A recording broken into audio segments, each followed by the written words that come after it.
ॐ अज्ञानातिमिरान्धस्य ज्ञानाञ्जनशलाकया चक्षुरुन्मीलितं येन तस्मै श्रीगुरवे नमः।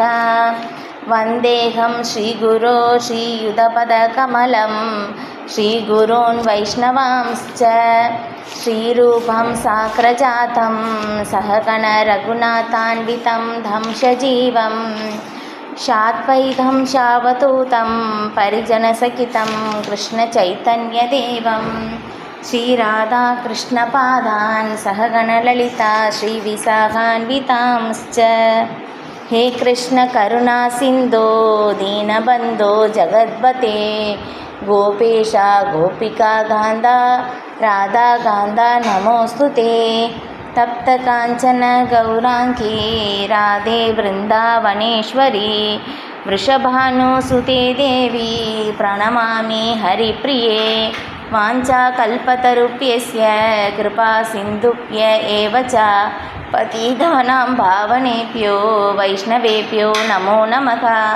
नमो ॐ विष्णुपादाय कृष्णप्रेष्ठाय भूतले श्रीमते भक्तिवेदान्त स्वामिन् इति नामिने।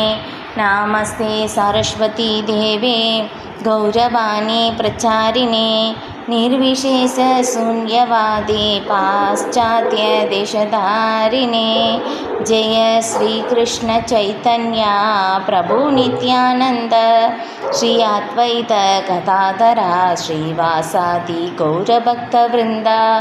हरे कृष्णा कृष्ण कृष्ण हरे हरे हरे राम राम राम हरे हरे। मुखं करोति वाचालं भङ्गुं लङ्घयते गिरिं यत्कृपातमहं वन्दे श्रीगुरुं दीनतारिणं परमानन्दमाधवं श्रीचैतन्य ईश्वरं कृष्णाय वासुदेवाय देवकीनन्दनाय च नन्दगोपकुमाराय गोविन्दाय नमो नमः। ॐ नमो भगवते वासुदेवाय ॐ नमो भगवते वासुदेवाय ॐ नमो भगवते वासुदेवाय। हरे कृष्ण। भगवद्गीதை अध्याயம் 9 श्लोकம் 23। येऽप्यन्यदेवता भक्ता भजन्ते श्रद्धयान्विताः तेऽपि माम् एव कौन्तेय यजन्त अविधिपूर्वकम्। மற்ற தேவர்களை நம்பிக்கையோடு வணங்கும் பக்தர்கள் உண்மையில் என்னை மட்டுமே வழிபடுகின்றனர். குந்தியின் மகனே, ஆனால் அத்தகு வழிபாடு தவறான வழியில் செய்யப்படுவதாகும். தேவர்களை வழிபடுவது மறைமுகமாக என்னை வழிபடுவதே என்ற போதிலும் அத்தகு வழிபாட்டில் ஈடுபட்டுள்ளவர்கள் அறிவாளிகள் அல்ல என்று கிருஷ்ணர் கூறுகிறார். இல்லையா, நம்ம முந்தைய அத்தியாயத்தில் பார்த்தோம் தேவர்களுடைய வழிபடுபவர்கள் எந்த மாதிரி அப்படின்னு சொல்லி அது விளக்கப்பட்டு இருந்தது. இப்போ இங்கேயும் பகவான் எப்படி சொல்கிறாங்கன்னா தேவர்களை வழிபடுபவர்கள் கூட மறைமுகமாக என்னை தான் வழிபடுகிறார்கள் அப்படின்னு சொல்லி சொல்கிறாங்க. ஏன்னா தேவர்களுடைய வழிபடும்போது பகவானுடைய பாகங்கள் தான் தேவர்கள் இல்லையா. அப்போ பகவானுடைய பாகங்களை வழிபடும்போது இப்போ மறைமுகமாக பகவானை வழிபடுவதாக இங்கே கூறப்படுகின்றது. அதுக்கப்புறம் உதாரணமாக மரத்தின் வேரை விட்டுவிட்டு இலைகளிலும் கிளைகளிலும் ஒருவன் நீர் ஊற்றினால் அவன் அச்செயலை போதுமான அறிவின்றி செய்வதாக அல்லது விதிகளை கடைபிடிக்காமல் செய்வதாக ஏற்க வேண்டும். இல்லையா, இப்போ நம்ம பார்த்த மாதிரியே என்னென்னா பகவானுடைய பாகங்கள் தான் தேவர்களாக இருப்பதனால இப்போ மரத்தின் வேருக்கு நம்ம நீர் ஊற்றினா நேரடியாக கிளைகளுக்கு தானாகவே அதுக்கு நம்ம தண்ணி ஊற்ற தேவையில்லை இல்லையா. அது தானாகவே அதுக்கு தேவையானது எடுத்துக்கொள்ளும். இப்போ அதே மாதிரி தான் நம்ம பகவான் ஸ்ரீ கிருஷ்ணருக்கு நம்ம சேவை செய்யும்போது தானாகவே தேவர்களும் திருப்தி அடைந்து விடுவார்கள். ஏன்னா 33 கோடி தேவர்கள் அப்படின்னு சொல்கிறாங்க. ஆனால் எல்லா தேவர்களையும் நம்மளால் திருப்தி செய்ய முடியுமா அப்படின்னு கேட்டோம்னா முடியாது இல்லையா. நம்ம பிறக்கும்போதே என்னாகுதாமா தேவர்களுக்கு கடன் பட்டு இருக்கின்றோம், ரிஷிகளுக்கு கடன் பட்டு இருக்கின்றோம், முனிவர்களுக்கு கடன் பட்டு இருக்கின்றோம், பித்ருக்களுக்கு கடன் பட்டு இருக்கின்றோம்.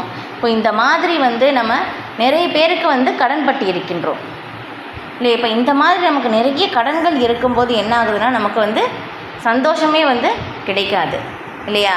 இப்போ அந்த மாதிரி இருக்கும்போது நம்ம பகவானுக்கு வந்து சேவை செய்யும்போது எப்படி மரத்துக்கு நீர் ஊற்றும்போது அதுக்கு கிளைகள் இலைகள் இது என்னென்ன இருக்கோ மரத்தில் இருக்கிற எல்லாத்துக்கும் வந்து அதுக்கு விநியோகம் வந்து செய்யப்படுது. தானாக அது நம்ம தனித்தனியாக வந்து இலைக்கும் கிளைக்கும் வந்து போய் தண்ணி ஊற்ற மாட்டோம் இல்லையா, வேருக்கு ஊற்றினாலே போதும். இப்போ அதே மாதிரி தான் நம்ம பகவான் ஸ்ரீ கிருஷ்ணருக்கு சேவை செய்யும் போதே எல்லாருமே வந்து திருப்தி அடைந்து விடுகிறார்கள் அப்படின்னு சொல்லி வந்து சொல்லப்படுது. ஸ்ரீமத் பாகவதத்தில் நாரத முனிவரும் வந்து இதை விளக்குகிறார். நம்ம வந்து மரணத்தின் வேருக்கு நீர் ஊற்றும் போது வந்து மற்ற அனைவருமே வந்து திருப்தி அடைகிறார்கள் அப்படின்னு சொல்லி வந்து சொல்லப்பட்டிருக்கு.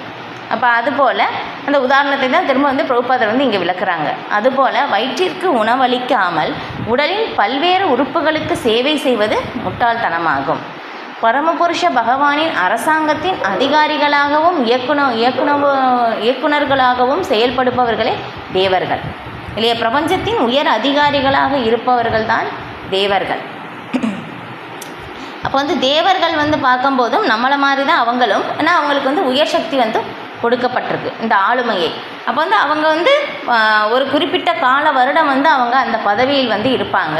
இப்போ அந்த பதவி முடிந்த பிறகு என்ன ஆகும்னா வேறொரு நபர் வந்து அந்த பதவிக்கு வந்து வருவாங்க. இப்போ ஒரு உதாரணமாக வந்து இங்கே இந்திரதேவன் இங்கே வந்து இருக்காங்க அப்படின்னாக்கா, அப்போ வந்து அவங்களுடைய பதவி காலம் முடிந்த பிறகு வேறொரு நபர் வந்து இந்திரனாக வருவார். அக்னி தேவன் வந்து இப்போ ஒரு நபர் இருக்காங்கன்னா இப்போ எந்த ஒரு நபர் தான் வந்து அவங்க வந்து எப்படி சொல்கிறாங்கன்னா, இப்போ வந்து பார்த்தோம்னா 4வது அத்தியாயத்திலேருந்து எப்படி சொல்லப்பட்டிருக்குன்னா, சூரிய தேவன் என்னும் விவஸ்வான் அப்படி தான் சொல்லப்படுது இல்லையா. பகவான் வந்து எப்படி சொல்கிறாங்கன்னா, சூரிய தேவன் என்னும் விவஸ்வானுக்கு நான் உபதேசித்தேன் இந்த விஞ்ஞானத்தை அப்படின்னு வந்து சொல்கிறாங்க. அப்போ வந்து என்னென்னா விவஸ்வான் என்னும் நபர் தான் சூரிய தேவனாக இருக்கின்றார் இல்லையா. அப்போ அடுத்து வந்து அவங்களுடைய ஆட்சி காலம் முடிந்த பிறகு என்ன ஆகும்னா வேறொரு நபர் வந்து சூரிய தேவனாக வருவார். இதுதான் இல்லையா. இப்போ உதாரணம் வந்து இப்போ நாம் வந்து இங்கே வந்து வீட்டில் வந்து அப்பாவை வந்து இருக்கலாம், ஆனால் அவங்க வெளியே வந்து ஒரு வேலைக்கு ஒரு இடத்துல போகும்போது அவங்களுக்குன்னு சொல்லி ஒரு பதவியில் வந்து சொல்லி வந்து கூப்பிடுவாங்க, என்ன பதவியில் இருக்காங்களோ அது சொல்லி இல்லையா. ஆனால் அவங்க வந்து உண்மையிலேயே அவங்க அந்த பதவியோடைய அதுதான் உண்மையான அடையாளமா அப்படின்னு கேட்டால் இல்லை இல்லையா. அப்போ வந்து அந்த மாதிரி வந்து தேவர்கள் வந்து ஒரு நபர் அந்த பதவியில் இருக்கிறதுக்காக ஒரு நபர் வந்து இருக்காங்க. இப்போ அங்கே பதவி முடிந்த பிறகு வேறொரு நபர் அந்த பதவிக்கு வந்து வருவாங்க. அப்போ வந்து பகவானுடைய அதான் இங்கே சொல்லியிருக்காங்க, அரசாங்கத்தால் ஏற்றப்பட்ட பரமபுருஷ பகவானின் அரசாங்கத்தில் அதிகாரிகளாகவும் இயக்குநர்களாகவும் செயல்படுபவர்களே தேவர்கள். பிரபஞ்சத்தின் உயர் அதிகாரிகளாக இருப்பவர்கள் தான் வந்து தேவர்கள். அரசாங்கத்தால் ஏற்றப்பட்ட சட்டத்தை கடைபிடிக்க வேண்டுமே ஒழிய அதிகாரிகளாலும் இயக்குநர்களாலும் விதிக்கப்பட்டதை அல்ல. அதுபோல் ஒவ்வொருவரும் முழுமுதற் கடவுளையே வழிபட வேண்டும். இங்கே வந்து பாருங்கள், பகவான் வந்து ரொம்ப ஸ்ட்ராங்காக சொல்கிறாங்க, நீங்கள் வந்து என்ன வழிபட்டாலே போதும் அப்படின்னு சொல்லிட்டு. ஸ்ரீமத் பாகவதத்தில் இதை பற்றி சுகதேவ கோஸ்வாமி எப்படி சொல்கிறாங்கன்னா, நம்ம வந்து ஏதோ ஒரு விருப்பத்தை இதுக்கு முந்தைய ஸ்லோகத்தில் நம்ம வந்து போன வாரம் பார்த்தோம் இல்லையா. ஏதோ ஒரு விருப்பத்தை வந்து நிறைவேற வேண்டும் அப்படின்னு சொன்னோம்னா அந்த ஒரு தேவரை வந்து வழிபடுவாங்க இல்லையா. அப்போ அந்த மாதிரி வந்து ஒவ்வொரு தேவருக்கும் வந்து ஒவ்வொரு வழிபாடு வந்து சொல்லப்பட்டிருக்கு. நமக்கு வந்து இது வந்து சரியாகணும் அப்படின்னாக்கா இந்த தேவரை வந்து வழிபட வேண்டும் அப்படின்னு சொல்லி ஒரு லிஸ்ட்டே வந்து ஸ்ரீமத் பாகவதத்தில் வந்து கொடுக்கப்பட்டிருக்கு. ஆனால் யார் ஒருவர் வந்து புலனின்பத்தை ஜட இன்பத்தை விரும்பலையோ அவங்க வந்து முழுமுதற் கடவுளை வழிபட வேண்டும் அப்படின்னு வந்து சொல்லப்பட்டிருக்கு. அதுக்கப்புறம் சுகதேவ கோஸ்வாமி என்ன சொல்கிறாங்கன்னா, வந்து வெவ்வேறு தேவர்கள் எத்தனையோ தேவர்கள் வந்து இருக்காங்க இல்லையா, வெவ்வேறு வழிபாட்டு முறைகள் வந்து இருக்குது. ஆனால் இவங்க எல்லாரையுமே வந்து நம்ம வழிபடும் போதும் என்ன ஆகுதுன்னா, இப்போ அங்கே வந்து நம்ம வந்து பண்ணும்போதும் நம்ம வந்து முழுமுதற் கடவுளை வழிபடுவது தான் வந்து சிறந்தது இல்லையா. ஒரு செகண்ட் இருங்க. ஓகே, அப்போ வந்து இந்த மாதிரி நம்ம வந்து வெவ்வேறு தேவர்களை வழிபடுகிறோம் அப்படின்னு சொல்லும் போதும் என்ன ஆகும்னா, பரமபுருஷர் பகவான் மீது இப்போ அவங்களுக்கு வந்து நமக்கு இயற்கையான அந்த கவர்ச்சி நமக்கு வந்து வரணும் அப்படின்னாக்கா, பகவானுக்கு வந்து பரமபுருஷ பகவானுடைய பக்தர்களுக்கு சங்கத்தினால் மட்டும்தான் அதை வந்து நமக்கு வந்து அடைய முடியும் இல்லையா. வந்து தேவர்களிடம் வந்து நம்ம சென்று வந்து நமக்கு தூய பக்தி தொண்டு கிடைக்காது இல்லையா. பக்தர்களுடைய சங்கத்தால் மட்டும்தான் வந்து அடைய முடியும் அப்படின்னு சொல்லி சுகதேவ கோஸ்வாமியும் வந்து அங்கே ஸ்ட்ராங்காக வந்து சொல்கிறாங்க. நமக்கு தேவையான இந்த பௌதிக தேவைகள் அவங்க கொடுக்கலாம், அது தற்காலிகமானது, ஏன்னா தேவர்களே தற்காலிகமானவர்கள் இல்லையா. அப்போ அந்த மாதிரி இருக்கும்போது அவங்க கொடுக்கும் வரங்களும் கூட தற்காலிகமானது தான். இப்போ அது சில சமயம் நமக்கு நிறைவேறலாம், சில சமயம் நமக்கு நிறைவேறாமலும் இருக்கலாம்.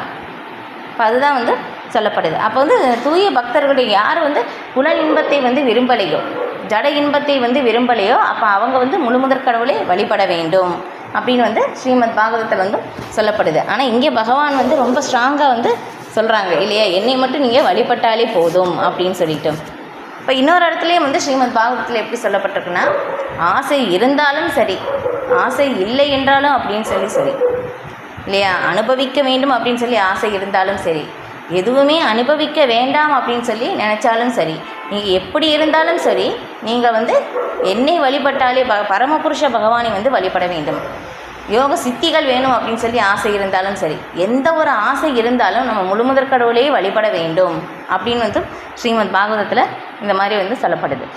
ஓகே, அதை இங்கே வந்து சொல்லப்படுது. அதுபோல் ஒவ்வொருவரும் முழுமுதற் கடவுளையே வழிபட வேண்டும். அத்தகு வழிபாடு இறைவனின் பல்வேறு அதிகாரிகளையும் இயக்குநர்களையும் தாமாகவே திருப்தி செய்துவிடும் இல்லையா. அந்த மரத்தின் வேருக்கு நீர் ஊற்றுறது அந்த உதாரணம். இப்போ அதிகாரிகளும் இயக்குநர்களும் அரசின் பிரதிநிதிகளாக செயல்படுகின்றனர். அவர்களுக்கு லஞ்சம் கொடுப்பது சட்டவிரோதமாகும். பாருங்களேன் எப்படி சொல்கிறாங்க, தேவர்களை வழிபட்டு அவங்களுக்கு வந்து நம்ம இந்த மாதிரி செஞ்சால் இந்த வந்து உனக்கு இந்த மாதிரி காணிக்கை செலுத்துகிறேன் அப்படின்னு சொல்கிறது லஞ்சம் கொடுப்பது அப்படின்னு சொல்லி பிரபுபாதர் வந்து இங்கே எழுதுகிறாங்க.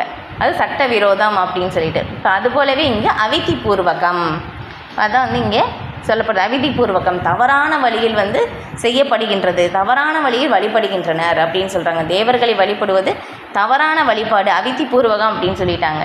இப்போ வேத விதமாக கூறினால் அவசியமின்றி தேவர்களை வழிபடுவதை கிருஷ்ணர் அனுமதிப்பதில்லை இல்லையா. அப்போ இதே பார்த்தோம்னா பாருங்களேன், காத்தியாயினி தேவியை வந்து கோபியர்கள் வந்து வழிபட்டாங்க.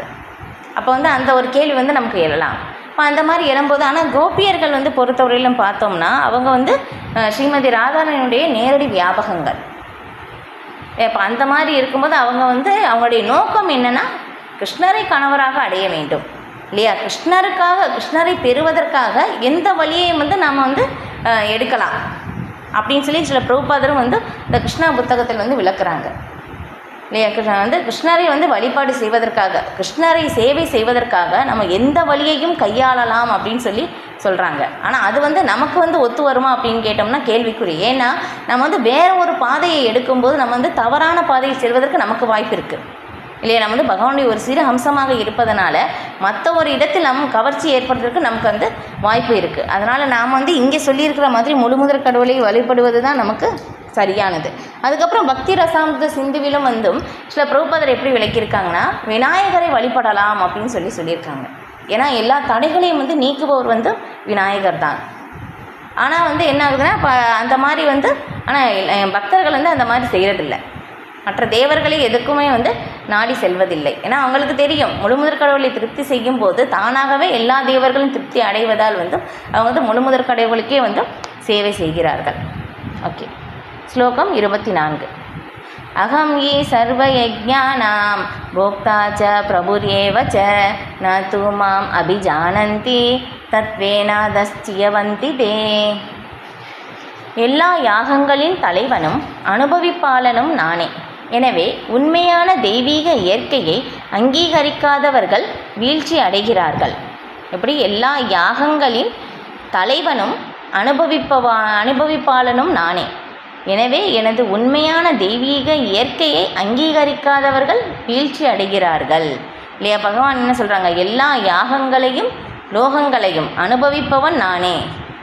அகம் சர்வசிய அந்த இதில் போக்தாரம் யக்கிய தபசாம் சர்வலோக மகேஸ்வரம் இல்லையா. எல்லா லோகங்களையும் தேவர்களையும் கட்டுப்படுத்துபவன் நான் தான் இல்லையா. எல்லா யாகங்களையும் அனுபவிப்பவன் நான் தான் இல்லையா. எல்லாருக்கும் தலைவன் நான் தான். அப்போ வந்து அதுக்கப்புறம் அனுபவிப்பாளன் நானே அப்படின்னு சொல்கிறாங்க இல்லையா. கிருஷ்ணர் தான் முழுமுதற் கடவுள், கிருஷ்ணர் மட்டும்தான் அனுபவிப்பாளர் இல்லையா. நம்ம வந்து நிறைய இடத்துல வந்து நம்ம பார்ப்போம், பிரபுபாதர் வந்து எப்படி எழுதியிருப்பாங்கன்னா பரமபுருஷர் அப்படின்னு சொல்லிட்டு இல்லையா. புருஷா அப்படின்னாக்கா மீனிங் என்னென்னா அனுபவிப்பாளர், பரமபுருஷர் அப்படின்னாக்கா உன்னத அனுபவிப்பாளர், பகவான் தான் அனுபவிப்பாளர் அப்படின்னு சொல்லி சொல்கிறாங்க. இப்போ இதுக்கு வந்து உதாரணம் எப்படி சொல்லலாம்னா, இப்போ வந்து பார்த்தோம்னா வந்து நமக்கு வந்து ஒரு உதாரணம், ஒரு ஸ்வீட்டு இல்லையா. நம்ம வந்து ஒரு ஸ்வீட் வந்து சரி ஒரு எக்ஸாம்பிள் குலோப் ஜாமுன் வச்சுக்கலாம். அது வந்து நமக்கு ரொம்ப பிடிக்கும் இல்லையா. சில பேருக்கு வந்து குலோப் ஜாமுன்னா ரொம்ப பிடிக்கும். இல்லை இருந்தாலும் எவ்வளோ பிடிச்சாலும் எவ்வளோ சாப்பிட முடியும்? மேக்ஸிமம் 5-6 சாப்பிடும்போதே திகட்டிடும், அதுக்கு மேலே சாப்பிட முடியாது இல்லையா? இப்போ இதிலேருந்தே தெரியுது நம்ம வந்து அனுபவிப்பாளர் கிடையாது, அனுபவிக்க முடியாது அப்படின்னு சொல்லிட்டு. அதுக்கப்புறம் பார்த்தா பகவான் பாருங்களேன், ஜெகநாத் புரியில் எவ்வளோ ஐட்டம் வந்து அவங்க வந்து நெய்வேத்தியம் வந்து பண்ணுறாங்க.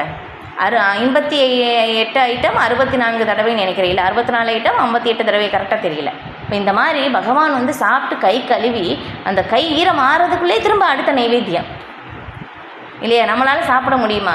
2 ஐட்டம் எக்ஸ்ட்ரா போனாலே நமக்கு வந்து அடுத்த நாள் 2 நாள் நம்ம ஃபாஸ்டிங் இருந்தால் தான் அடுத்த நாள் நமக்கு வந்து சரியாகும். இப்போ அந்த மாதிரி நம்ம வந்து நமக்கு இருக்கும் இல்லையானா? பகவான் வந்து எப்படின்னா உன்னத அனுபவிப்பாளர். இதே வந்து இல்லை ஸ்ரீவாஸ் தாக்கூர் பஞ்சதத்துவாவில் வந்து நம்ம பார்ப்போம் இல்லையா? இப்போ பஞ்சதத்துவாவில் வந்து ஜெய ஸ்ரீகிருஷ்ண சைத்தன்யா பிரபு நித்யானந்த ஸ்ரீ அத்வைத கதாதர ஸ்ரீவாசாதி சொல்லுவோம். ஸ்ரீவாசர் 5வதாக வருகிறார். இப்போ அவங்களுடைய இல்லத்தில் வந்து சைத்தன்ய மகாபிரபு வந்து இங்கே அவதரித்து இருக்கும்போது ஸ்ரீவாஸ் தாக்கூர் அவங்க வீட்டில் வந்து எப்படின்னா அவங்க வந்து தொடர்ந்து வந்து என்னமோ எவ்வளோ மணி நேரம் வந்து போட்டிருந்தாங்களே, தொடர்ந்து மணி நேரம் 3 நாட்கள் அப்படின்னு சொல்லும்போது எவ்வளோ மணி நேரம் வரும் இல்லையா? அப்போ அந்த 3 நாட்கள் வந்து தொடர்ந்து பகவான் வந்து சைத்தன்ய மகாபிரபு வந்து கீர்த்தனை வந்து நிறுத்தாமல் செய்கிறார். நம்ம பாருங்களேன், 1 மணி நேரம், ஒரு அரை மணி நேரம் கூட நம்மளால் சும்மா உட்காரவே முடியாது இல்லையா ஒரே இடத்துல இல்லையா? பகவான் வந்து 3 நாள் தொடர்ந்து வந்து அவங்க கீர்த்தன் வந்து செய்கிறாங்க. இப்போ வந்து ஐயோ பகவான் வந்து இங்கே வந்து கீர்த்தன் செய்கிறாங்களே அப்படின்னு சொல்லிட்டு அவங்க என்ன பண்ணுறாங்கன்னா, பிரசாதம் வந்து அங்கே இருக்கிற பெண்கள் எல்லாமே வந்து சமைக்கிறாங்க. காலையில் வந்து சமைக்கிறாங்க, சைத்தன்ய மகாபிரபு சாப்பிடலை, கீர்த்தன் நிறுத்தலை. திரும்ப வந்து சரி மத்தியானம் வந்து சமைக்கிறாங்க, அதுவும் வந்து கீர்த்தன் நிறுத்தலை. சரி இப்போ அதே வந்து சாப்பிட்றதான்னு சொல்லி அதையெல்லாம் ஒதுக்கி வச்சுட்டு திரும்ப வந்து இரவு சமைக்கிறாங்க, அதுவும் வந்து நிறுத்தலை. அடுத்த நாள் திரும்ப சமைக்கிறாங்க. இப்போ இந்த மாதிரி வந்து 3 நாட்கள் ஆயிடுச்சு. இப்போ சைத்தன்ய மகாபிரபு கிட்ட வந்து சொல்கிறாங்க, இந்த மாதிரி வந்து உங்களுக்காக வந்து பக்தர்கள் வந்து பிரசாதம் வந்து இந்த மாதிரி சமைச்சிருக்காங்க, நீங்கள் வந்து கீர்த்தனிலே வந்து இருக்கீங்க, நீங்கள் சாப்பிடலை அப்படின்னு சொல்லும்போது கவலைப்படாதீங்க அப்படின்னு சொல்லி 3 நாள் பிரசாதம் ஒரே நேரத்தில் சாப்பிட்றாங்க இல்லையா? நம்மளால் இது சாத்தியமா? கண்டிப்பாக முடியாது இல்லை? இப்போ இதிலேருந்தே நம்ம தெரிஞ்சுக்கலாம், ஒரு சின்ன விஷயத்திலே, இந்த சாப்பாடு விஷயத்திலே நம்ம வந்து தெரிஞ்சுக்கலாம் இல்லையா? அப்போ வந்து பகவான் தான் வந்து உன்னத அனுபவிப்பாளர். பகவான் வந்து என்ன வேணாலும் செய்ய முடியும் இல்லையா? அப்போ நம்மளால் வந்து முடியாது. இதே வந்து பிரம்ம சங்கீதையிலே எப்படி சொல்லப்பட்டிருக்குன்னா, அங்காணியசிய சகலேந்திரிய விருத்தி வந்தீர். பகவானுடைய புலன்களும் வந்து ஒவ்வொரு அங்க அவயங்களும் வந்து வேறொரு புலன்களின் செயலை செய்யக்கூடியது இல்லையா? பகவான் வந்து கண்ணாலையும் சாப்பிட முடியுமாமா, காதாலையும் பேசுவார் அப்படின்னு சொல்லி இல்லையா? அப்போ இது நம்மளால் முடியாத காரியம் இல்லையா? பகவான் வந்து நினச்சா எது வேணாலும் செய்ய முடியும். இப்போ அதுதான் நான் வந்து இதில் வந்து பார்க்கும்போது ஒவ்வொரு இதுக்கும் வந்து ஒவ்வொரு கோட்பாடு, ஒவ்வொரு தத்துவம் வந்து இருக்குது. இப்போ இதில் வந்து அந்த அச்சிந்திய பேத அபேத தத்துவம் அப்படின்னு சொல்லி அந்த தத்துவத்தை வந்து நம்ம ஏற்றுக்கொள்ளும் போது தான் வந்து நம்ம இதனுடைய விளக்கங்கள் எல்லாமே வந்து புரிந்து கொள்ள முடியும் ஒரு சில ஸ்லோகங்களில் இது. இப்போ அதுக்காக தான் ஸ்ரீ சைத்தன்ய மகாபிரபு வந்து 4 சம்பிரதாயங்கள் வந்து சொல்லப்படுது. அப்போ அந்த 4 சம்பிரதாயங்கள் இருந்தும் நமக்கு அந்த ஒரு தத்துவத்தை வந்து கொடுத்திருக்கிறார், அச்சிந்திய பேத அபேத தத்துவம் அப்படின்னு சொல்லிட்டு. ஏன்னா வந்து பகவான் வந்து ஒரே சமயத்தில் ஒன்றுபட்டவராகவும் வேறுபட்டவராகவும் இருக்கிறார் அப்படின்னு சொல்லி வந்து சொல்லப்படுது. ஏன்னா பகவான் வந்து ஒரே சமயத்தில் ஒன்றுபட்டவர், நாமளும் பகவானும் தன்மையில் ஒன்றாக இருக்கின்றோம், ஆனால் அளவில் வேறு இல்லையா? அப்போ அதை வந்து நம்ம ஒற்றுக்கொள்ள வேண்டும். ஏன்னா அதுக்கப்புறம் பகவானுடைய அச்சிந்திய சக்தி நம்ம பார்த்தோம் இல்லையா? முன்னாடி வந்து பகவான் இந்த படைப்பை வந்து எப்படி செய்கிறார், தம்முடைய அச்சிந்திய சக்தியின் மூலமாக. அச்சிந்தியா அப்படின்னாக்கா நம்முடைய பௌதிக அறிவிற்கு அப்பாற்பட்டவர், நம்மளால் புரிந்து கொள்ள முடியாத வந்து செயலை வந்து பகவான் செய்கிறார். இது இன்னொரு உதாரணம் கூட பார்த்தோம் இல்லையா போன வகுப்பில் வந்து இது பிரம்மதேவர் இல்லையா? 4 தலை பிரம்மா வரும்போதும் எந்த பிரம்மா அப்படின்னு சொல்லி கேட்குறாங்க இல்லையா? 1,00,000 தலை 10,000 தலை இந்த மாதிரி வந்து பிரம்மாக்கள் எல்லாமே வந்து வர்றாங்க. இது எல்லாமே பகவான் வந்து எல்லாரையும் படைக்கின்றார் இல்லையா? இது நம்மளால் புரிந்து கொள்ளவே முடியாது. நம்ம வந்து ஒரு தலை இருந்தே ரொம்ப கஷ்டமாக இருக்குது இல்லையா? 10 தலையை 10,000 தலை இருந்தால் எவ்வளோ கஷ்டமாக இருக்கும் இல்லையா? அப்போ அந்த மாதிரி இது எல்லாமே வந்து நம்முடைய புரிதலுக்கு அப்பாற்பட்ட நிலையில் பகவான் இருக்கின்றார். இப்போ இதன் மூலமாக வந்து நாம் தெரிஞ்சுக்கலாம் பகவான் வந்து அனுபவிப்பாளர் அப்படின்னு சொல்லி. அதுக்கப்புறம் ஸ்ரீ சுகதேவ கோஸ்வாமி வந்து அவர் தம்முடைய பிரார்த்தனையில் வந்து சொல்கிறாங்க, அது 13 ஸ்லோகம் வந்து வரும் 2வது காண்டத்திலேருந்து பார்த்தீங்கன்னா. அப்போ வந்து ரொம்ப அழகாக அந்த பிரார்த்தனை, கிருஷ்ணர் தான் முழுமுதற் கடவுள். ஏன்னா பரீட்சித் மகாராஜா வந்து கேட்குறாங்க, எனக்கு வந்து நீங்கள் உங்களுடைய பகவான் இப்படி இந்த உலகை வந்து படைக்கிறார் எப்படி சிருஷ்டித்தார் அப்படின்னு சொல்லி சொல்லுங்கள் அப்படின்னு சொல்லி கேட்கும்போதும் சில சுகதேவ கோஸ்வாமி வந்து பகவான் தான் எனக்கு உள்ளிருந்து அந்த ஞானத்தை வழங்க வேண்டும், அந்த அறிவை வழங்க வேண்டும் அப்படின்னு சொல்லி சில சுகதேவ கோஸ்வாமி வந்து பகவானிடம் பிரார்த்தனை செய்கிறார். பகவான் எப்படிப்பட்டவர், பகவான் தான் உன்னத அனுபவிப்பாளர், அவருடைய ஐஸ்வர்யம் வந்து எல்லையற்றது, அளவிட முடியாத நிலையில் வந்து இருக்கின்றது அப்படின்னு சொல்லி வந்து அதில் சொல்கிறாங்க. ஜட ஆன்மீக உலகங்கள் அனைத்தையும் வந்து அனுபவிப்பவர் பகவான் தான், பரம உரிமையாளரும் பரம அனுபவிப்பாளரும் அவரே அப்படின்னு சொல்லி அங்கே ஒரு இடத்துல இருந்து ஒரு ஸ்லோகத்தில் வந்து இங்கே வந்து சொல்கிறாங்க. இப்போ ஆனால் இருந்தாலும் வந்து பகவான் வந்து அவருடைய ஆன்மீக வெளியிலுள்ள உன்னத இருப்பிடத்தை கோலோக பிருந்தாவனத்தில் வந்து அவருடைய சொந்த வசிப்பிடத்தில் வந்து அவர் அனுபவித்து மகிழ்கிறார். ஏன்னா பகவானுடைய ஐஸ்வர்யம் வந்து இந்த அளவுக்கு அளவிட முடியாததாக இருக்காமா, அந்த அளவுக்கு அளவிட முடியாததாக இருக்கிறதுனால பகவானுக்கு ஈடானவர் வந்து யாருமே இருக்க முடியாது அப்படின்னு வந்து ஸ்ரீ சுகதேவ கோஸ்வாமி வந்து சொல்கிறாங்க. அவங்களுடைய அனுபவம் பாருங்களேன், அவங்களுடைய அனுபவத்தை வந்து அங்கே விளக்குகின்றார். இப்போ அந்த மாதிரி பகவானுடைய இந்த ஐஸ்வர்யம் அவ்வளவு இதே வந்து இதிலே வந்து சில இடத்துல வந்து கொஞ்சமாக வந்து விளக்கியிருப்பாங்க இல்லையா. பகவான் அர்ஜுனன் வந்து கேட்கும்போதும் நான் வந்து என்னுடைய ஐஸ்வர்யங்களை வந்து நான் முழுமையாக விளக்க முடியாது, நான் கொஞ்சமாக தான் சொல்கிறேன் அப்படின்னு சொல்லி ஒரு இடத்துல வந்து விளக்குவாங்க. நம்ம வந்து பார்ப்போம் இது. ஓகே, அப்போ அதுக்கப்புறம் எனவே எனது உண்மையான தெய்வீக இயற்கையை அங்கீகரிக்காதவர்கள் வீழ்ச்சி அடைகிறார்கள் இல்லையா. பகவான் வந்து இங்கே வருவது எப்படி, தெய்வீக இயற்கை சொல்லிட்டாங்க இல்லையா. நம்ம வந்து பார்த்தோம், இதுக்கு முன்னாடியும் வந்து பார்த்தோம் இல்லையா. பக்தர்கள் வந்து பகவானுடைய அந்தரங்க சக்தியின் பாதுகாப்பில் இருக்கிறார்கள் அப்படின்னு சொல்லியப்போ பகவானுடைய தெய்வீக இயற்கையின் பாதுகாப்பில் பகவான் இங்கே வருவதும் எப்படி 4வது அத்தியாயத்திலிருந்து சொல்லப்பட்டிருக்கு. சம்பவாமி ஆத்மமாயையா, நாம் வருவது பகிரங்க சக்தியின் மூலமாக இங்கே வருகின்றோம், ஆனால் பகவான் இங்கே வருவது தன்னுடைய தெய்வீக இயற்கையின் மூலமாக, அந்தரங்க சக்தியின் மூலமாக, தன்னுடைய சொந்த சக்தியின் மூலமாக பகவான் இங்கே வருகின்றார் இல்லையா. அப்போ வந்து ஜன்மகர்ம சமேதிவியம் ஏவம் யோவேத்தி தத்வதக தெக்வாதேக ஜன்மகர்ம சமேதிவியம் ஏவம் யோவேத்தி தத்வதக தெக்வாதேக புனர்ஜன்ம நைத்திமாம் ஏத்திசோ அர்ஜுனா அப்படின்னு சொல்லி வந்து நம்ம பார்க்குறோம் இல்லையா. 4வது அத்தியாயத்தில் என்னுடைய தோற்றமும் செயல்களும் வந்து திவ்யமானவை அப்படின்னு சொல்லி யார் ஒருவர் அறிகிறார்களோ அவர் மீண்டும் இந்த பௌதிக உலகில் பிறவி எடுப்பதில்லை சொல்லிட்டாங்க இல்லையா. இப்போ அதை வந்து யார் ஒத்துக்கிறாங்களோ திரும்ப இங்கே வர தேவையில்லை. இப்போ இங்கே ஒத்துக்காதவங்க அங்கீகரிக்காதவர்கள் வீழ்ச்சி அடைகிறார்கள், அவங்க திரும்ப இங்கே பிறப்பு இறப்பு சுழற்சிக்கு வந்து வருவாங்க அப்படின்னு சொல்கிறாங்க. ஏன்னா நம்மளை மாதிரி பகவான் வந்து செய்வது கிடையாது இல்லையா. பகவான் வந்து நாம் செய்கிறதுக்கும் பகவான் செய்வதுக்கும் வந்து வித்தியாசம் வந்து இருக்குது இல்லையா. நாம் செய்கிறது எல்லாமே பகிரங்க சக்தியின் மூலமாக முக்குணங்களின் கீழ் நாம் வந்து செயல்கள் வந்து செய்கின்றோம். ஆனால் பகவான் செய்வது எல்லாமே வந்து பார்த்தோம்னா எல்லாமே வந்து தெய்வீக இயற்கையின் பாதுகாப்பில் தெய்வீக இயற்கையின் மூலமாக தன்னுடைய அந்தரங்க சக்தியின் மூலமாக பகவான் செயல்படுகின்றார் அப்படின்னு வந்து சொல்லப்படுது. ஓகே, ஒரு செகண்ட். ஓகே, அப்போ வேத இலக்கியங்களில் பல்வேறு யாகங்கள் சிபாரிசு செய்யப்பட்டுள்ளன. ஆனால் உண்மையில் அவை அனைத்தும் முழு முதற் கடவுளை திருப்தி செய்வதற்காகவே என்று இங்கே மிக தெளிவாக கூறப்பட்டுள்ளது இல்லையா. யாகங்களுடைய நோக்கம் என்ன, பகவான் கிருஷ்ணரை திருப்தி செய்வது தான், அதுக்காக தான் வந்து சொல்லப்பட்டிருக்கு இது. இப்போ பகவானுடைய விஷ்ணுவுக்கு வந்து ஒரு பேர் இருக்குது, என்னென்னா யக்ஞா அப்படின்னு சொல்லிட்டு. இப்போ பகவத்கீதையில் 3வது அத்தியாயத்தில் யக்ஞா எனப்படும் விஷ்ணுவை திருப்தி செய்வதற்காக செயல்பட வேண்டும் என்று தெளிவாக கூறப்பட்டுள்ளது. மனித பண்பாட்டின் பக்குவ நிலையான வர்ணாசிரம தர்மம் விஷ்ணுவை திருப்தி செய்வதற்காகவே ஏற்பட்டது. எனவே உன்னத தலைவனான நானே எல்லா யாகங்களையும் அனுபவிப்பவன் என்று இந்த ஸ்லோகத்தில் கிருஷ்ணர் கூறுகிறார். இருப்பினும் இந்த உண்மையை அறியாத சிற்றறிவாளர்கள் தற்காலிக லாபங்களுக்காக தேவர்களை வழிபடுகின்றனர். இதனால் அவர்கள் ஜடவாழ்வில் வீழ்ச்சி அடைகின்றனர், விரும்பிய இலக்கை அடைவதில்லை. இருப்பினும் எவரேனும் தனது ஜட ஆசையை நிறைவேற்ற விரும்பினால் அவன் பரமபுருஷரிடமே பிரார்த்தனை செய்வது சிறந்தது.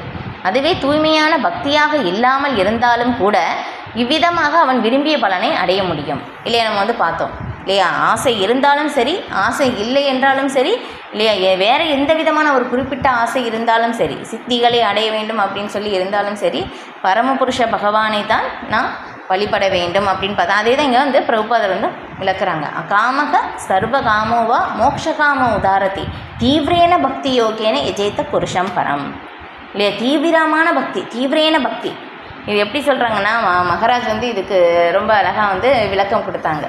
எப்படின்னா தீவிரவாதி இல்லையா. எதுக்கு வந்து அவங்கள தீவிரவாதி அப்படின்னு சொல்கிறாங்கன்னா தீவிரமாக இருப்பாங்க இல்லையா. எப்படி வந்து அவங்களுடைய செஞ்ச தப்புலேருந்து இந்த காவலர்களுடைய பாதுகாப்புலேருந்து எப்படி தப்பிக்கலாம் அப்படின்னு ரொம்ப தீவிரமாக வந்து செயல்படுவாங்க. அந்த மாதிரி வந்து நம்முடைய பக்தி அந்த மாதிரி தீவிரமாக இருக்கணுமாமா. அதனால தீவிரேன பக்தி யோகேன, ஆசை இருந்தாலும் சரி ஆசை இல்லைனாலும் சரி பரமபுருஷ பகவானை தான் வழிபடுவது சிறந்தது அப்படின்னு சொல்லிட்டு. இப்போ வந்து இங்கே சொல்லியிருக்கிற மாதிரி யக்யா அப்படின்னு சொல்லும்போதும் பகவான் விஷ்ணுவை வந்து குறிக்கின்றது. அப்போ வந்து இது யோகங்களை வந்து நம்ம யாகங்கள் வந்து செய்கிறோம் அப்படின்னாக்கா அப்போ அந்த யாகம் எல்லாமே வந்து முழுமுதற் கடவுளை திருப்தி செய்வதற்காகத்தான் வந்து கொடுக்கப்பட்டிருக்கு. அதுக்கப்புறம் வந்து உன்னத தலைவனான எல்லா யாகங்களையும் அனுபவிப்பவன் இதுவும் பகவான் தான். இப்போ இதே வந்து ஸ்ரீ சுகதேவ கோஸ்வாமி கூட வந்து இதில் அவங்களுடைய பிரார்த்தனையில் வந்து சொல்லும் போதும் இல்லையா, உயர்ந்த சிறந்த உழைப்பாளிகளாக வந்து இருக்காங்க, அதுக்கப்புறம் வந்து தத்துவ ஞானிகளாக வந்து இருக்காங்க, அதுக்கப்புறம் வந்து எல்லா வேத ஞானங்கள் வந்து என்ன சொல்கிறது இங்கே சொல்லியிருக்கிற மாதிரி அந்த தர்ம கடமைகள் வேத சாஸ்திர கடமைகள் எல்லாமே ரொம்ப நல்லா வந்து அவங்க வந்து செய்கிறாங்க. அதுக்கப்புறம் எல்லா வேத அந்த இதில் இலக்கியங்கள் வேதங்களுடைய அந்த ஸ்லோகங்கள் எல்லாமே ரொம்ப நல்லா வந்து சொல்கிறாங்க, எல்லாமே அவங்க நல்லா செய்கிறாங்க. ஆனால் அவங்களுடைய உன்னத செயல்கள் எல்லாமே வந்து பகவானுடைய சேவையில் வந்து அவங்க வந்து அர்ப்பணிக்கலை அப்படின்னாக்க எல்லாமே வந்து பயனற்றது அப்படின்னு சொல்லி சுகதேவ கோஸ்வாமி வந்து பிரார்த்தனை செய்கிறாங்க. அப்போ அந்த சர்வ மங்களம் பொருந்திய பகவானுக்கு நான் தாழ்மையான பணிவான வணக்கங்களை நான் சமர்ப்பிக்கிறேன். பாருங்கள் அவங்களுடைய பிரார்த்தனை வந்து எப்படி செய்கிறாங்க பாருங்கள். இதில் இருந்தால் நம்ம வந்து ஸ்ரீமத் பாகவதத்திலேருந்து நம்ம தெரிஞ்சுக்கணும். பக்தர்களுடைய அவங்களுடைய பிரார்த்தனையின் மூலமாக இந்த மாதிரி எல்லாமே வந்து பகவானுடைய வர்ணனை சொல்லி சொல்லி வந்து பிரார்த்தனை செய்கிறாங்க. அது எல்லாமே ரொம்ப அழகாக இருக்கும். குந்தி தேவி பிரார்த்தனை கூட ரொம்ப அழகாக இருக்கும் இது. இப்போ அதுக்கப்புறம் வந்து பீஷ்ம தேவர் இல்லை அவங்க சொல்கிறது வந்து ரொம்ப நல்லாயிருக்கும். இந்த சுகதேவ கோஸ்வாமி வந்து பகவானை வந்து ஒவ்வொரு வர்ணனையாக வந்து சொல்கிறாங்க. பகவானுடைய கருணையை வேண்டுவதற்காக ஏன்னா படைப்பை பற்றி வந்து சொல்லணும் இல்லையா, படைப்பை பற்றி சரியாக சொல்லணும், சொல்வது யார் கேட்குறாங்களோ அவங்களும் சரியாக புரிந்து கொள்ள வேண்டும் அப்படின்னு சொல்லி ஸ்ரீ சுகதேவ கோஸ்வாமி ரொம்ப அருமையான பிரார்த்தனை. நீங்கள் உங்கள்கிட்ட பாகவதம் இருந்ததுன்னா நீங்கள் வந்து படித்து பாருங்கள். 2வது காண்டத்தில் 4வது அத்தியாயத்தில் 12வது ஸ்லோகத்திலேருந்து வரும், அதிலேருந்து 24வது ஸ்லோகம் வரைக்கும் ரொம்ப அருமையான ஸ்லோகம். அடுத்து வந்து தாமோதர மாதம் வந்து வருது. நம்ம வந்து எல்லாருடைய பிரார்த்தனைகள் வந்து நம்ம படிக்கும்போது இந்த பிரார்த்தனைகள் நம்ம வந்து படிக்கலாம். பகவானுக்கு வந்து நம்ம வந்து பகவானுடைய கருணையை வேண்டி நம்ம பிரார்த்தனை வந்து செய்யலாம் அந்த பிரார்த்தனை. ஓகே, இப்போ அந்த மாதிரி வந்து இங்கே நம்ம வந்து எந்த ஒரு ஆசை இருந்தாலும் நம்ம பகவான் ஸ்ரீ கிருஷ்ணரையே வந்து வழிபட வேண்டும் அப்படின்னு வந்து சொல்லப்பட்டிருக்கு. ஓகே, ஸ்லோகம் 25. ஸ்லோகம் 25. யாந்தி தேவ விரதா தேவான் பித்ருன் யாந்தி பித்ருன் விரதா பூதானி யாந்தி பூதேஜ்யா யாந்தி மத்யாஜினோபிமாம். தேவர்களை வழிபடுபவர்கள் தேவர்களிடையே பிறப்பர், முன்னோர்களை வழிபடுபவர்கள் முன்னோர்களிடம் செல்வர், பூதங்களை வழிபடுபவர்கள் பூதங்களிடையே பிறப்பர், மேலும் என்னை வழிபடுபவர்கள் என்னுடனேயே வாழ்வர். இல்லையா, தெளிவாக பகவான் வந்து இங்கே சொல்லிட்டாங்க யாரை வழிபட்டால் நம்ம எங்கே செல்வோம் அப்படின்னு சொல்லிட்டு. சில பேர் என்ன சொல்கிறாங்கன்னா எல்லாமே கடவுள் ஒன்று தானே, என்ன வழிபாடு செஞ்சாலும் எல்லாமே ஒன்று தான் அப்படின்னு சொல்கிறாங்க. அது சரியானது இல்லை அப்படின்னு சொல்லி இந்த ஸ்லோகத்தில் பகவான் வந்து சொல்லிட்டாங்க இல்லையா. இதுக்கு உதாரணம் எப்படி சொல்லப்படுதுன்னா, இப்போ வந்து நம்ம வந்து ஒரு உதாரணத்துக்காக இப்போ வந்து நம்ம ஒரு ட்ரெயின்லேருந்து ஏறுறோம், கல்கத்தாவுக்கு போகணும் அப்படின்னாக்கா மும்பை போகிற ட்ரெயின் ஏறிட்டு கல்கத்தா போகணுன்னா போகாது, மும்பை தான் போகும் இல்லையா. அப்போ அதே மாதிரி தான் நம்ம யாரை வழிபடுகிறோமோ அவங்க அந்த இடத்துல தான் நம்ம வந்து பிறப்போம் அப்படின்னு சொல்லிட்டாங்க இல்லையா. தேவர்களை வழிபடுபவர்கள் தேவர்களிடையே பிறப்பர், முன்னோர்களை வழிபடுபவர்கள் முன்னோர்களிடம் செல்வர், பூதங்களை வழிபடுபவர்கள் பூதங்களிடையே பிறப்பர் இல்லையா. சில பேர் வந்து பேய் பூதங்களை வந்து அந்த இதில் பில்லி சூனியம் அதெல்லாமே வந்து வழிபடுவாங்க இல்லையா. அப்போ அங்கே அந்த இடத்துல தான் அவங்க போய் வந்து பிறப்பாங்க, தமோகுணத்தில் அந்த மாதிரி வந்து அறியாமை இருளில் அந்த மாதிரி இடத்துல தான் வந்து அங்கே போவாங்க. ஆனால் பகவான் ஸ்ரீ கிருஷ்ணரை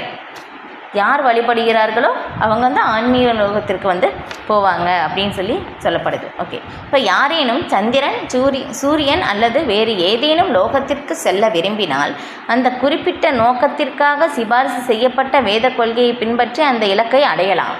பாருங்கள், இது என்னன்னா இது இந்த மாதிரி வந்து சாஸ்திரத்தில் வந்து சொல்லப்பட்டிருக்கு. இது எல்லாமே பண்ண நம்ம போகலாம்.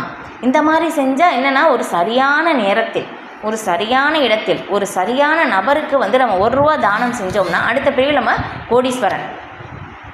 இது கேட்டவுடனே என்னாகும், 1 ரூபா தானம் பண்ணால் நம்ம அடுத்த பிரிவில் கோடீஸ்வரன் ஆயிடலாமா அப்படி இந்த மாதிரி வந்து சாஸ்திரத்தில் கேட்டு என்ன ஆகுதுன்னா, இதுதான் மலர் சொற்களால் கவரப்படுகிறார்கள். இதுதான் ஸ்ரீமத் பாகவதத்தில் எப்படி சொல்லப்பட்டிருக்குன்னா, கைத்தவ தர்மம், ஏமாத்துகின்ற தர்மம் இல்லையா, இது செஞ்சவனுக்கு இந்த பலன் கிடைக்கும். ஆனால் இது எல்லாமே வந்து இப்படி தற்காலிகமானது தான், இது நிரந்தரம் இல்லை.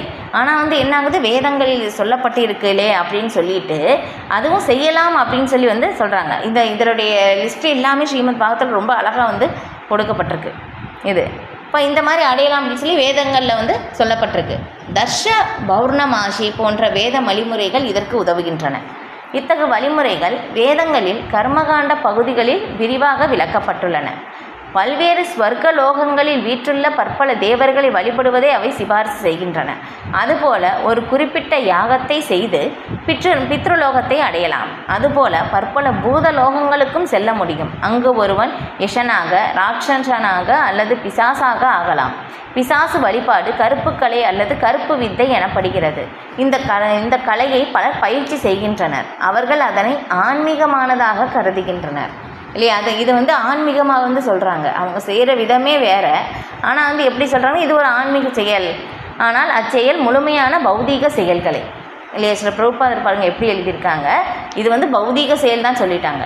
பகவானுக்காக செய்கிறது தான் ஆன்மீக செயல் இல்லையா. அப்போ வந்து பகவான் வந்து முழுக்க முழுக்க வந்து பௌதீகத்தில் வந்து என்ன சொல்கிறாங்க, ஜட இயற்கையை வந்து கடைக்கண் பார்வையால் தான் வந்து பார்க்கின்றார் இல்லையா. பகவான் வந்தும் இதில் ஸ்ரீனிவாச ஹரிபிரபு வந்து ஒரு இதில் வந்து ரொம்ப அழகாக சொன்னாங்க. என்னென்னா, பகவான் வந்து எப்படின்னா இந்த முக்குணங்களுக்கு அப்பாற்பட்டவர் பகவான் இல்லையா. நம்ம வந்து இதில் பார்த்தோம், முந்தைய அத்தியாயத்தில் தான் வந்து பார்த்தோம் இல்லையா. இதுக்கு உள்ளே நான் இருக்கின்றேன் ஆனால் இல்லை, அப்படி தான் வந்து பார்த்தோம் இல்லையா. அப்போ அதே மாதிரி தான் பகவான் வந்து இங்கே பௌதீகத்தில் வந்து பகவான் இங்கே வருவதில்லை. ஏன்னா தேவர்களே வந்து பார்த்தோம்னா இங்கே வந்தாங்களே, இங்கே கால் கூட கீழே வைக்க மாட்டாங்களாமா. பாருங்களேன், அவ்வளோ மோசமான ஒரு இடம், கால் கூட வைக்க மாட்டாங்க. இப்போ பகவான் வந்து இதே பார்க்கும்போது நீங்கள் இதில் பிருத்து மகாராஜா அவங்களுடைய யாகத்துக்கு வந்து பகவான் விஷ்ணு வந்து தரிசனம் வந்து கொடுக்குறாங்க. அப்போ கொடுக்கும்போது பார்த்தோம்னா அங்கே வந்து வரைஞ்சிருப்பாங்க, நீங்கள் அதை பார்த்தீங்கனாலே தெரியும். 5வது காண்டமா 6வது காண்டம்னு நினைக்கிறேன், சரியாக தெரியல. அந்த பிக்சர்லேயே அந்த அட்டை படத்துலேயே வந்து அதில் வந்து வரைஞ்சிருப்பாங்க. அதில் எப்படின்னா, பகவான் வந்து அந்த கருடரை வந்து கழுத்தில் வந்து பிடித்து கால் கூட கீழே இருக்காது, கீழே படாமல் பகவான் வந்து நிற்பாங்க. இப்போ வந்து பகவான் வந்து இந்த முக்குணங்களுக்கு அப்பாற்பட்டவர். இந்த ஜடத்தையே பகவான் தொடுவதில்லை. ஏன்னா இந்த முக்குணங்கள் களங்கமானது அப்படின்னு சொல்லப்பட்டிருக்கு. இந்த முக்குண களங்கத்திலிருந்து நாம் விடுபடும்போது தான் நம்ம வந்து பகவானையே அடைய முடியும். அப்போ வந்து பகவான் வந்து எப்படி இந்த மாதிரி இந்த கருப்பு கலை ஏதோ ஒரு செயல் எல்லாமே செஞ்சுட்டு இது வந்து ஆன்மீக செயல் அப்படின்னு சொல்லி எப்படி சொல்ல முடியும் இல்லையா. பௌதீக செயல்தான். பகவானுடைய ஆன்மீக செயல்கள் என்றுமே தூய்மையானது இல்லையா. அர்ஜுனன் வந்து எப்படி பகவானை வந்து சொல்கிறாங்க, பவித்ரம் பரமம் பவான், தூய்மையானவற்றில் தூய்மையானவர் அப்படின்னு சொல்லிட்டாங்க. இப்போ பகவான் மிக மிக தூய்மையானவராக இருக்கின்றார் இல்லையா. அப்போ அந்த மாதிரி பகவானுக்கு செய்கின்ற செயல்கள் தான் ஆன்மீக செயல்கள். இப்போ வேறு ஏதோ ஒரு செயல்கள் வந்து இந்த மாதிரி வந்து கருப்புக்கலை பயிற்சி எல்லாமே வந்து ஆன்மீக செயல் வந்து சொல்ல முடியாது. இது எல்லாமே வந்து பௌதீக செயல்கள் தான், முக்குணங்களுடைய கட்டுப்பாட்டில் உள்ள செயல்கள் தான். இப்போ புருஷோத்தமரான முழுமுதற் கடவுளை மட்டும் வழிபடும் தூய பக்தன் வைகுண்ட லோகத்தையும் கிருஷ்ணலோகத்தையும் சந்தேகமின்றி அடைகின்றான். இது தெரியும் நமக்கு.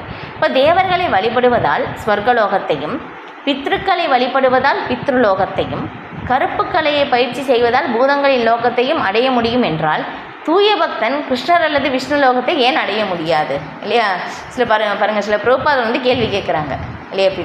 பித்ருக்களை வழிபட்டால் அங்கே போகலாம், அங்கே போக முடியும். அப்போ பூதகணங்களை வழிபட்டால் அங்கே போகலான்னா அப்போ பகவான் விஷ்ணுவை வழிபடும்போது ஏன் ஆன்மீக உலகத்தை அடைய முடியாது இல்லையா. கண்டிப்பாக போக முடியும் இல்லையா. நம்ம ஸ்ரீமத் பாகவதத்தில் பார்க்குறோம் பாருங்கள், கஜேந்திரன் இல்லையா. அப்போ அவங்க வந்து பகவானை வந்து பிரார்த்தனை செய்த பிறகு அந்த முதலையுடைய வாயில் வந்து அந்த கால் வந்து கடிக்கும் போதும் பகவான் வந்து எவ்வளோ வருடங்களாக வந்து அந்த போராட்டம் வந்து நடக்குதாமா. இப்போ கடைசியில் அது தளர்ந்து போகும்போது தான் தெரியுது அந்த கஜேந்திரன் யானைக்கு நான் முற்பிறவில் நான் ஒரு பக்தனாக இருந்தேன். பகவான் உள்ளேருந்து பாருங்கள் அந்த இது வந்து ஞாபகத்தை வந்து கொடுக்கிறார்.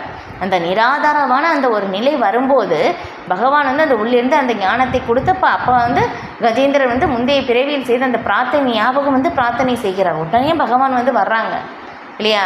அப்போ வந்து பாருங்கள், பகவான் வந்து நான் இங்கே உடனே வந்து கஜேந்திரனுக்கு வந்து விஷ்ணு ரூபம் கிடச்சி வைகுண்ட லோகத்துக்கு வந்து போயிட்டாங்க இல்லையா. இது எல்லாமே சாஸ்திரத்தில் வந்து நிரூபணம் வந்து இருக்குது. அதுக்கப்புறம் அஜாமிலர் இல்லையா. அப்போ அவங்க வந்து 4 விஷ்ணு தூதர்கள் வந்து காப்பாற்றுறாங்க. அதுக்கப்புறம் அவங்க வந்து பக்தியை பயிற்சி செய்த பிறகு அவங்க வந்து திரும்ப அதே விஷ்ணு தூதர்கள் வந்து அவங்களே வைகுண்ட விமானத்தின் மூலமாக அவர்களை வந்து அழைத்து செல்கிறார்கள். இது எல்லாமே இந்த மாதிரி நிறைய பார்க்குறோம். அதுக்கப்புறம் துருவ மகாராஜா இல்லையா, துருவலோகம் வந்து அவங்க போகிறாங்க. அதுக்கு முன்னாடி வந்து பார்க்கும்போது அவங்க அம்மாவும் வரணுமே அப்படின்னு விட்டுட்டு போகிறோமேன்னு சொல்லி நினைக்கும் போது அவங்களுக்கு முன்னாடி துருவ மகாராஜுக்கு முன்னாடியே வந்து அவங்க அம்மா வந்து போகிறாங்க.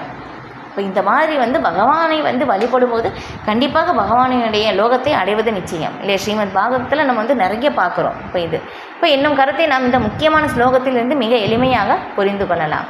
துரதிருஷ்டவசமாக கிருஷ்ணரும் விஷ்ணுவும் வாழக்கூடிய அந்த தன்னிகரற்ற லோகத்தை பற்றிய தகவல் பலருக்கு தெரிவதில்லை இல்லையா. அப்போ வந்து நிறைய பேருக்கு தெரியல. நம்ம ஸ்ரீமத் பாகவதம் இந்த மாதிரி இஸ்கான் வந்து சில பிரபுபாதருடைய கருணையின் மூலமாக தான் வந்து நமக்கு இது எல்லாமே வந்து தெரிஞ்சுக்க முடியுது. பகவான் கிருஷ்ணர் தான் முழுமுதற் கடவுளா? நாம் வந்து முன்னாடி எப்படி நினச்சோம், இல்லை எத்தனையோ கடவுள்கள் இருக்காங்க, இப்போ கிருஷ்ணரும் ஒரு கடவுள், அந்த மாதிரி தான் நம்ம நினச்சோம். ஆனால் இங்கே வந்த பிறகு தான் நம்ம தெரிஞ்சுக்கிறோம் கிருஷ்ணர் தான் முழுமுதற் கடவுள் இல்லையா அப்படின்னு சொல்லி தெரிஞ்சுக்கிறோம். அதுக்கப்புறம் கிருஷ்ணருக்கும் ஒரு உலகம் இருக்குது. இப்போ நாமளும் பகவானோட ஒரு உறவு, எல்லாருக்குமே பகவானோட ஒரு சம்பந்தம் இருக்குது. நாமும் திரும்பி ஆன்மீக உலகம் வந்து போகலாம். இப்போ அந்த போகிறதற்கான வழி பகவானுடைய நாமம் ஹரே கிருஷ்ண மகாமந்திரம் சொல்வதன் மூலமாகவே வந்து நம்ம போக முடியும். பகவானுடைய லோகம் எப்படிப்பட்டது, பகவான் எந்த மாதிரி அந்த லோகத்தில் வந்து தம்முடைய லீலைகளை செய்கிறார் இல்லை, இது எல்லாமே வந்து நம்மளால் தெரிஞ்சுக்க முடியுது. இது எல்லாமே எப்படி சில பிரபுபாதருடைய கருணையால் தான். ஆனால் இது நிறைய பேருக்கு வந்து தெரியாமல் இருக்குது இல்லையா. இப்போ அதனை அறியாத மக்கள் வீழ்ச்சி அடைகின்றனர். அருவவாதிகளும் கூட பிரம்ம ஜோதியிலிருந்து வீழ்ச்சி அடைகின்றனர். இங்கே அருவவாதியை பற்றி வந்து சொல்கிறாங்க. இப்போ தேவர்களே வீழ்ச்சி அடைகிறாங்க, அதுக்கப்புறம் பார்த்தோம்னா அருவவாதிகளும் கூட வீழ்ச்சி அடைகிறார்கள். ஏன்னா பகவானும் நானும் ஒன்றுன்னு சொல்லிட்டாங்க அவங்க இல்லையா. பகவானும் நானும் ஒன்று அப்படின்னு சொல்லி அவங்க என்ன பண்ணுறாங்கன்னா, பகவானும் உருவம் இல்லை, பகவானும் ஒளி, நாமளும் ஒளி அப்படின்னு சொல்லி பகவானுடைய ஒளியோடு நம்ம வந்து கலந்துட்டோம்னா நாமளும் பகவானும் ஒன்றும் ஆகிவிடுவோம் அப்படின்னு சொல்லி அவங்க அந்த பிரம்மஜோதியில் வந்து போகிறாங்க. ஆனால் ஆத்மாவுடைய நிலை என்ன அப்படின்னாக்கா, நித்தியமாக செயல்படுவது ஆத்மாவின் நிலை இல்லையா. நாமளே பார்த்தோம்னா பாருங்களேன், ஒரு 10 நிமிஷம் எந்த வேலையும் செய்யாமல் சும்மாவே உட்காரணும் அப்படின்னு சொன்னோம்னா நம்மளால் முடியுமா? ரொம்ப கஷ்டமாக இருக்கும் இல்லையா. அப்போ அதே மாதிரி எதனால் அப்படின்னா, நம்முடைய ஆத்மாவுடைய நிலை வந்து எப்போவுமே இயங்கி கொண்டு இருப்பது. அதனால் இந்த பிரம்மஜோதியில் வந்து பார்த்தோம்னா எந்த செயல்கள் கிடையாது. அதனால் வந்து என்ன ஆகுமாமா, நம்மளால் அங்கே வந்து ஒரு ரொம்ப காலங்கள் வந்து அங்களால் நமக்கு இருக்க முடியாமல் நம்ம என்ன பண்ணுவோமா, திரும்ப அங்கேருந்து இங்கே கீழே வந்துடுவோம். இங்கே வந்து என்னாகும், சமூக சேவைகள் வந்து அவங்க வந்து செய்ய ஆரம்பிச்சிருவாங்க. அந்த செயல்கள் இல்லாமல் இருக்க முடியாதனால அவங்க அந்த மாதிரி வந்து செய்வாங்க. இப்போ ஒரு கட்டத்தில் பக்தருடைய கருணை கிடைச்சா அவங்க வந்து தூய பக்தராக மாறுவதற்கு வாய்ப்புகள் இருக்குது. அதை இங்கே வந்து பிரபுபாதர் வந்து விளக்குறாங்க. அப்போ அருவவாதிகளும் கூட பிரம்மஜோதியிலிருந்து வீழ்ச்சி அடைகின்றனர். எனவே ஹரே கிருஷ்ண மகாமந்திரத்தை உச்சரிப்பதன் மூலம் அனைவரும் தங்கள் வாழ்வை பக்குவப்படுத்தி கொண்டு எளிமையாக முழுமுதற் கடவுளின் திருநாட்டிற்கு திரும்பிச் செல்லலாம் என்னும் தன்னிகரற்ற செய்தியை மனித சமுதாயம் முழுவதற்கும் இந்த கிருஷ்ண பக்தி இயக்கம் பரப்பி கொண்டுள்ளது இல்லையா. ஸ்ரீ பிரபுபாதருடைய கருணையால் தான் நமக்கு தெரிஞ்சிருக்கு ஹரிநாமம் மட்டுமே வந்து எல்லாமே அப்படின்னு சொல்லிட்டு.